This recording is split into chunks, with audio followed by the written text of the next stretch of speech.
May hapon, mga igsuon, mutuo mo ani. Your biggest supporter is a stranger. Your biggest hater is someone you know. Gikan ni Heath Ledger.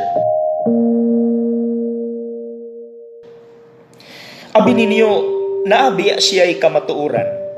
Kay maubiya gihapon ang giingon ni Jesus diri sa Ebanghelyo karong adlaw, paminawa gani.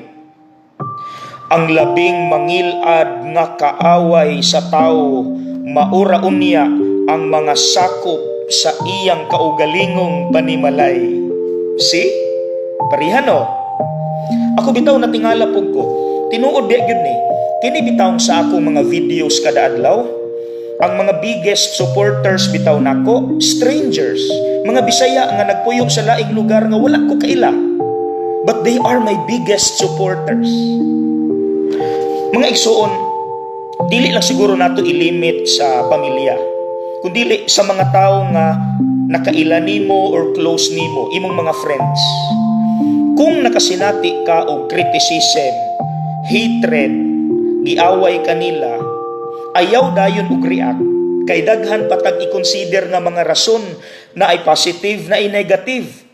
Sa positive, gi-criticize kanila, gibadlong ka, they hate you, kay basin plastic ka ngadto sa uban, and yet they know you kung kinsa ka. Gusto nilang koreksyonan ka, kay dili maayo imong gibuhat. Okay ra.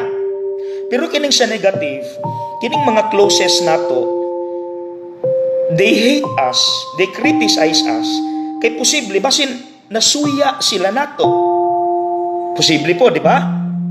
Now, whatever the reason is, ang importante nga nagsulti ka sa unsay sakto nga gikan sa Dios nga dapat nimong isulti, because it's your obligation.